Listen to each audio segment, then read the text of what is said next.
Like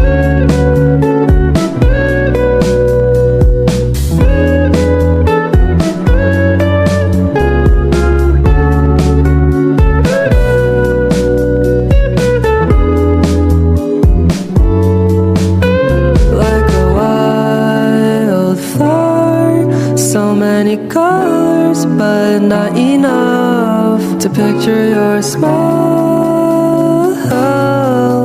Make it never fade, it can make my day.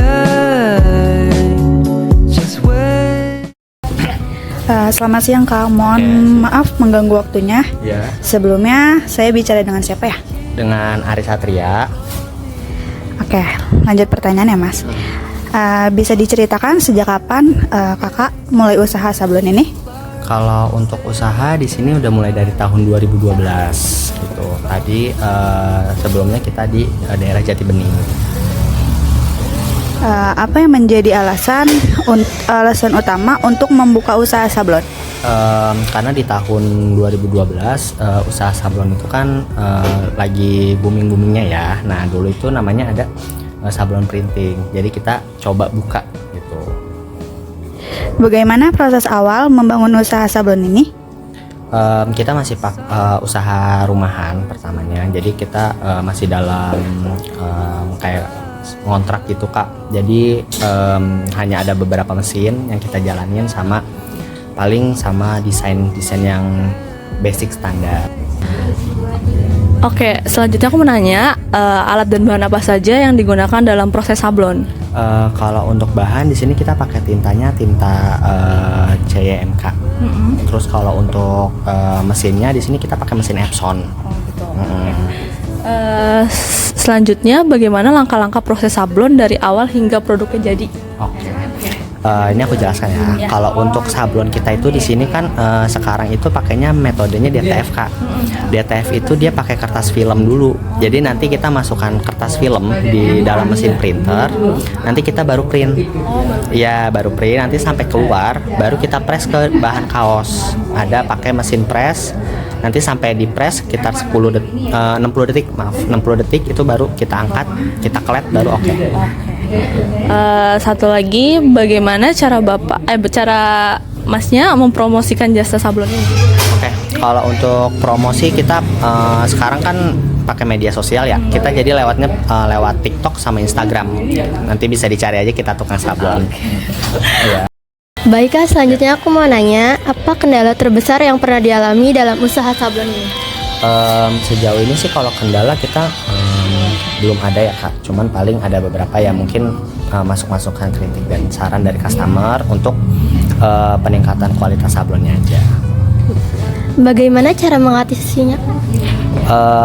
Jadi waktu itu tuh sempat kita kan sempat trial error ya. Kalau trial error itu ada beberapa misalkan yang mesin sablonnya itu yang kurang maksimal. Jadi paling kita maksimalkan cari cara dengan biasanya ikut kayak apa ya namanya komunitas-komunitas DTG atau DTF gitu. Jadi kita mempelajarinya. Baik, selanjutnya apa harapan kakak untuk pengembangan bisnis ini? Harapannya di era digital ini kan biar semakin berkembang ya. Orderannya tuh nggak hanya lewat yang toko offline datang seperti ini, kita bisa lewat online, mau media sosial apapun, jadi bisa sih paling. Iya.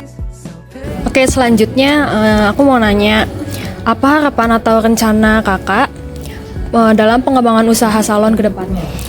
Sablon kita di sini rencananya kita mau ngembangin metode, ada namanya metode sublim sih. Jadi dia modelnya kayak full print jersey. Itu paling yang kita mau kembangkan. Oke, selanjutnya menurut kakak bagaimana prospek usaha sablon di masa depan dengan semakin berkembangnya teknologi digital? Kita sebagai usaha kecil ya, kita tuh paling perkembangannya kita harus pintar-pintar cari ide konten dan ide kreatif gitu sih Kak, buat pemasaran di sosial media yang menarik. Jadi biar orang tuh jadi penasaran sama apa sih yang kita jual. Oke, bagaimana cara membangun hubungan jangka panjang dengan pelanggan? Kita yang pasti pertama kita harus fast respon sama customer dalam hal pelayanan ya. kedua kita memberikan kualitas dan menjaga kualitasnya biar tetap terjaga. Oke, makasih. Sekarang aku mau tanya yang bagian menurut kakak nih, apa yang harus dipelajari oleh mahasiswa yang ingin terjun ke dunia persablonan ini? Kalau dunia persablonan paling sering-sering ikut kayak apa ya, kayak ada acara seminar mungkin ya tentang yang kayak persablonan itu kan sebenarnya di kayak di YouTube atau di TikTok aja sudah banyak ya. Paling kalau mau pelajari aja dasar-dasar dari dalam produksinya dulu gitu. Jadi kamu harus tahu kayak teknik cara sablonnya, ada metodenya apa aja, itu sih paling. Terus usaha sablon ini tuh udah kasih keuntungan yang stabil nggak setiap bulannya kak? Kalau namanya omset itu kan kita naik turun ya kak dalam tiap bulan gitu. Tapi sejauh ini untuk income yang masuk sih cukup sih, maksudnya nggak terlalu yang harus kayak down banget ya. Iya betul. Menurut kakak, rencana untuk memperluas usaha kayak buat cabang atau jual secara online itu udah ada atau baru mau dibuka atau gimana? Kalau untuk cabang sih kita paling baru ada yang di Cikunir aja kak, sama yang di daerah Jakarta Selatan. Itu pun apa ya, kita masih kecil-kecil aja kak, kayak maksudnya toko offline ini juga nggak terlalu besar. Oh gitu. Oke, terima kasih ya kak. Oke kak, yang selanjutnya aku mau nanya, kayak strategi apa sih yang digunain biar pelanggan itu mau kembali lagi ke jasa sablon kakak ini? Kalau di sini kita pakai strategi cetak 1 hari jadi. Soalnya mau sebanyak apapun kita di sini kecepatan sablonnya, karena kita di sini produksinya kan langsung di sini sendiri.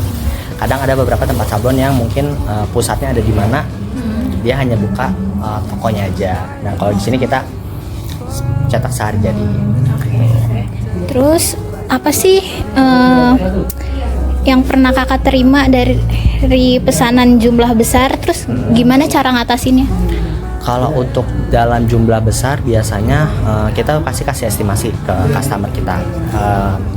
Kita pernah ada yang pesan itu 1.000 dalam waktu 4 hari itu sudah kelar, dan itu paling kita atur dengan produksinya sih biar kayak maksimalin dalam jam shift gitu sih.